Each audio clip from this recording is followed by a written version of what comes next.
Operation সিন্দুর কিভাবে হলো? ব্যবহৃত অস্ত্র, সময়সীমা নিয়ে জানুন এক্সক্লুসিভ তথ্য।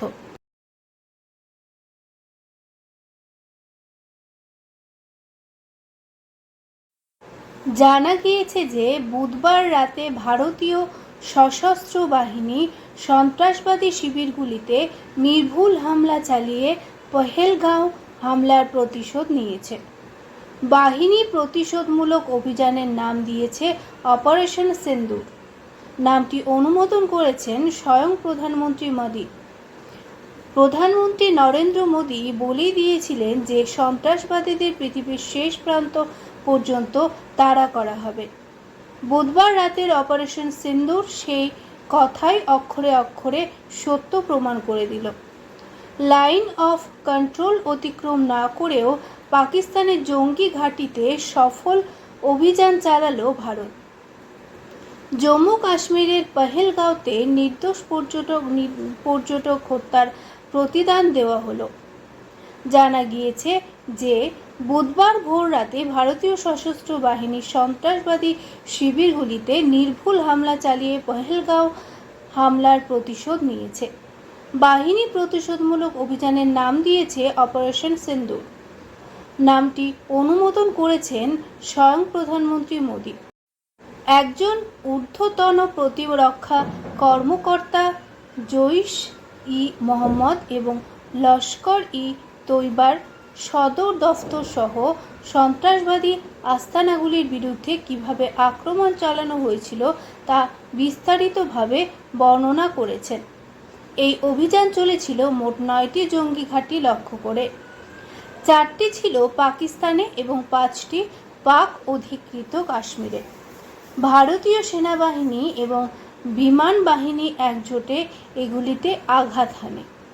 অভিযানটি ছিল অসংস্পর্শ প্রকৃতি। সামরিক পরিভাষায় যাকে কাইনেটিক অ্যাকশন বলা হয়। নির্ভুল অস্ত্র ব্যবহার করা হয়েছিল। আর্টিলারি, স্মার্ট গোলা বারুদ, আরপিএ যুদ্ধবিমান। 9টি লক্ষ্যবস্তু ছিল 2টি ভারতীয় বিমান বাহিনীর এবং 7টি সেনাবাহিনীর। আমরা নিয়ন্ত্রণ রেখা অতিক্রম করিনি। লক্ষ্যবস্তুতে আঘাত করার জন্য নির্দিষ্ট নেভিগেশন সিস্টেম ছিল। নিয়ন্ত্রণ রেখা অতিক্রম না করেই অভিযানটি যোগাযোগবিহীন প্রকৃতির ছিল। একে যোগাযোগবিহীন কাইনেটিক অ্যাকশন বলা হয়। অভিযানটি রাত 1:10 থেকে 1:30 মধ্যে পরিচালিত হয়েছিল। কর্মকর্তা বলেন, মধ্যরাতের পর ভারতীয় সেনাবাহিনী তাদের অফিসিয়াল এক্স হ্যান্ডেলে আক্রমণের কথা ঘোষণা করে। জানা গিয়েছে যে পুরো অভিযানটি প্রধানমন্ত্রীর তত্ত্বাবধানে পরিচালিত হয়েছিল। পাকিস্তান তার মাটিতে সন্ত্রাসবাদী শিবির স্থাপনের কথা অস্বীকার করেছে। বলাই বাহুল্য, সেই সঙ্গে ইসলামাবাদ দাবি করেছে যে ভারত কোনো প্রমাণ ছাড়াই অসামরিক এলাকায় হামলা চালিয়েছে। শুধু তাই নয়, প্রতিবেশী দেশ এই ভুয়ো খবরও ছড়িয়েছে যে তারা ভারতীয় বিমান ভূপাতিত করেছে, কিন্তু তাদের এই দাবির সপক্ষে কোনো প্রমাণ দেওয়া হয়নি। জৈশ ই মোহাম্মদ এবং লস্কর ই তৈবার মতো সন্ত্রাসবাদী গোষ্ঠীর গুরুত্বপূর্ণ ঘাঁটি লক্ষ্য করে ভারত বিমান হামলা চালিয়েছে। কর্মকর্তা ও সূত্রের মতে বাহওয়ালপুর, মুরিদকে এবং কোটলিতে গুরুত্বপূর্ণ জঙ্গি ঘাঁটি লক্ষ্য করা গিয়েছে। সূত্র মারফত জানা গেছে, পাকিস্তান থেকে পরিচালিত উভয় গোষ্ঠীর নেতৃত্ব ভেঙে ফেলার জন্যই এই হামলা চালানো হয়েছিল। জৈশ এবং লস্করের প্রধান ঘাঁটিগুলিতে সফলভাবে আঘাত করা হয়েছে। ভারতের পূর্ববর্তী প্রতিক্রিয়ার চেয়ে এই হামলার প্রভাব বেশি, একজন ঊর্ধ্বতন কর্মকর্তা জানিয়েছেন। ধুলিসাদ কাশ্যপদের প্রশিক্ষণ কেন্দ্র। জঙ্গি আঁতরঘরের তথ্য ফাঁস করল সেনা। ভারতীয় সশস্ত্র বাহিনী বিশ্বাসযোগ্য গোয়েন্দা তথ্যের ভিত্তিতে প্রায় 25 মিনিটের অভিযানে পাকিস্তান এবং পাক অধিকৃত কাশ্মীর মিলিয়ে মোট 9টি সন্ত্রাসী ঘাঁটি ধ্বংস করেছে। এই অভিযানে ভাঙা পড়েছে একাধিক জঙ্গি প্রশিক্ষণ কেন্দ্র, যার একটিতে প্রশিক্ষণ হয়েছিল আজমল কাশফ। 2004 সালে মুম্বাইয়ে হামলা চালানো জঙ্গিদের মধ্যে একমাত্র কাশফকেই জীবিত অবস্থায় ধরা সম্ভব হয়েছিল। বুধবার অপারেশন সিন্দুরের বিষয়ে এমনটাই জানিয়েছেন উইং কমান্ডার বমিকা সিং এবং কর্নেল সোফিয়া কুরেশি। তারা আরও জানান, পেহেলগাঁওয়ে জঙ্গি হামলায় প্রিয়জনদের হারানো পরিবারগুলিকে ন্যায় বিচার পাইয়ে দিতে সেনার এই অভিযান। অপারেশন সিন্দুরের আওতায় রাত 1:05 থেকে 1:30 পর্যন্ত এই অভিযান চালানো হয়েছিল। ভারত তার প্রতিক্রিয়ায় যথেষ্ট সংযম প্রদর্শন করেছে, তবে পরিস্থিতি আরও খারাপ করার জন্য পাকিস্তান যদি কোনো দুঃসাহসিক কাজ করে থাকে তার জন্য জবাব দিতে ভারতীয় সশস্ত্র বাহিনী সম্পূর্ণরূপে প্রস্তুত। অপারেশন সিন্দুরের একটি সারসংক্ষেপ প্রদান করে মহিলা অফিসাররা বলেন, নির্ভুল দক্ষতার সঙ্গে জঙ্গি ঘাঁটিগুলিতে হামলা চালানো হয়। সতর্কতার সঙ্গে অস্ত্র ব্যবহার করে ওয়ারহেড নির্বাচন করা হয়েছিল যাতে কোনো সমান্তরাল ক্ষতি না হয়। প্রতিটি লক্ষ্যবস্তুতে আঘাতের বিন্দু ছিল একটি নির্দিষ্ট ভবন বা ভবনের একটি দল। 9টি ঘাঁটি লক্ষ্য করা হয়েছিল এবং তা সফলভাবে ধ্বংস করা হয়েছে। গত 3 দশক ধরে পাকিস্তান পরিকল্পিতভাবে সন্ত্রাসী অবকাঠামো তৈরি করেছে। এই জঙ্গি ঘাঁটিগুলি নিয়োগ ও শিক্ষাদান কেন্দ্র, প্রাথমিক ও রিফ্রেশার কোর্সের প্রশিক্ষণ ক্ষেত্র। এই শিবিরগুলি পাকিস্তান এবং পাক অধিকৃত জম্মু ও কাশ্মীর উভয় জায়গাতেই অবস্থিত। উইং কমান্ডার সিং ইংরেজিতে বক্তব্য রাখলেও কর্নেল কুরেশি হিন্দিতে বিস্তারিত তথ্য প্রদান করেন।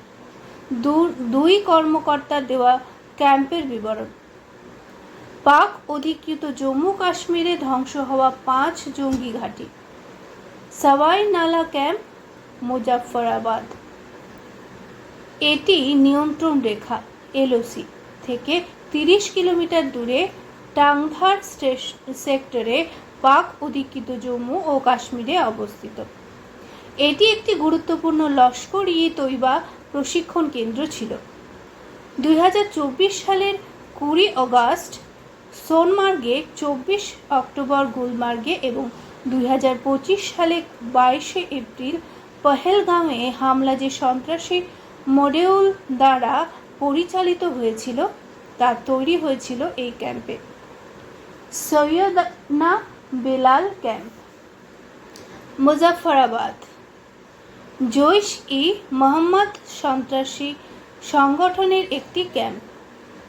এটি একটি স্টেজিং এরিয়া হিসেবে ব্যবহৃত হচ্ছিল। এই ক্যাম্পটি কাশ্মীর অঞ্চলে নিয়ন্ত্রণ রেখা জুড়ে সন্ত্রাসী কার্যকলাপ পরিচালনার জন্য সন্ত্রাসীদের অস্ত্র, বিস্ফোরক এবং জঙ্গল তথা বেঁচে থাকার কৌশল প্রশিক্ষণ দেওয়ার জন্য ব্যবহৃত হতো। গোলপুর ক্যাম্প নিয়ন্ত্রণ রেখা থেকে 30 কিলোমিটার দূরে অবস্থিত কোটলির গুলপুর ক্যাম্প। এটি রাজৌরি পুঞ্জে কর্মরত লস্কর-ই-তৈবা সন্ত্রাসীদের ঘাঁটি ছিল। এই গুলপুর ক্যাম্পের প্রশিক্ষিত জঙ্গিরাই 2023 সালের 20 এপ্রিল পুঞ্জে হামলা এবং 2024 সালের 9 জুন বাসে ভ্রমণকারী নিরীহ তীর্থযাত্রীদের ওপর হামলার সঙ্গে জড়িত ছিল। তথ্য থেকে নিশ্চিত হওয়া গিয়েছে যে 26/11 এর মূল পরিকল্পনাকারী জাকি-উর রেহমান লাখভি প্রায়শই এই শিবিরে শিক্ষা এবং প্রেরণামূলক বক্তৃতার জন্য আসতেন। আব্বাস ক্যাম্প, কোটলি।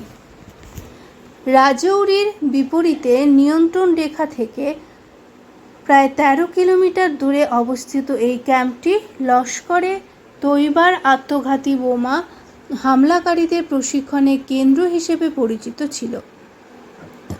এখানে প্রায় 50 জন সন্ত্রাসীর জন্য গুরুত্বপূর্ণ সন্ত্রাসী প্রশিক্ষণ পরিকাঠামো ছিল। বার্নালা ক্যাম্প, ভীমবর নিয়ন্ত্রণ রেখা থেকে 9 কিলোমিটার দূরে রাজৌরি পুঞ্জ সেক্টরের বিপরীতে অবস্থিত এই ক্যাম্পটি সন্ত্রাসীদের অস্ত্র পরিচালনা, আইডি তৈরি এবং জঙ্গলে বেঁচে থাকার কৌশল সম্পর্কে প্রশিক্ষণ প্রদানের জন্য ব্যবহৃত হতো। পাকিস্তানে ধ্বংস হওয়া 4 জঙ্গি ঘাঁটি। সারজাল ক্যাম্প, শিয়ালকোট সাম্বা কাঠুরার বিপরীতে আন্তর্জাতিক সীমান্ত থেকে প্রায় 6 কিলোমিটার দূরে অবস্থিত এই ক্যাম্প 2025 সালের মার্চ মাসে জম্মু ও কাশ্মীর পুলিশের 4 সদস্যকে হত্যাকারী জঙ্গিরা এই ক্যাম্প থেকে প্রশিক্ষণ নিয়েছিল। মেহমুনা জয়া ক্যাম্প, শিয়ালকোটের কাছে আন্তর্জাতিক সীমান্ত থেকে প্রায় 12 কিলোমিটার দূরে অবস্থিত এই ক্যাম্প হিজবুল মুজাহিদিনের একটি গুরুত্বপূর্ণ প্রশিক্ষণ কেন্দ্র ছিল। কাঠুয়া এবং জম্মু অঞ্চলে সন্ত্রাসবাদ পুনরুজ্জীবিত করার জন্য এই ক্যাম্পটি নিয়ন্ত্রণ কেন্দ্র হিসেবে ব্যবহৃত হচ্ছিল। পাঠানকোট বিমান ঘাঁটিতে হামলা সহ বড় বড় সন্ত্রাসী হামলার পরিকল্পনা এবং নির্দেশ এই ক্যাম্প থেকেই করা হয়েছিল। মার্কাজ তাইবা মুরিদকে আন্তর্জাতিক সীমান্ত থেকে প্রায় 25 কিলোমিটার দূরে অবস্থিত, এটি হাফিজ সৈয়দের নেতৃত্বে লস্কর ই তৈবার সদর দফতর ছিল। এখানে প্রশিক্ষণপ্রাপ্ত সন্ত্রাসীরা 2008 সালে মুম্বাই হামলা সহ অনেক হামলার সঙ্গেও জড়িত ছিল। মুম্বাই হামলার পর জীবিত ধরা পড়া পাকিস্তানি সন্ত্রাসী আজমল কাসাফ স্বীকার করেছিল যে সে মুরিদকেতে প্রশিক্ষণ নিয়েছে। তথ্য অনুযায়ী ডেভিড কোলম্যান হেডলিও এই ক্যাম্পে প্রশিক্ষণ নিয়েছিলেন বলে জানা গিয়েছে। মার্কাজ সুবহান, বাহাওয়ালপুর আন্তর্জাতিক সীমানা থেকে প্রায় 100 কিলোমিটার দূরে অবস্থিত এই ক্যাম্পটি ছিল জৈশ ই মোহাম্মদের সদর দফতর। এই শিবিরটি জৈশ ই মোহাম্মদের সন্ত্রাসীদের নিয়োগ, প্রশিক্ষণ এবং ধর্মান্তরিত করার জন্য ব্যবহৃত হতো। মাসুদ আজহার সহ সন্ত্রাসী কমান্ডাররা প্রায়শই এই শিবিরে যেত এবং এখান থেকেই তাদের ক্যাডারদের নির্দেশনা দিত।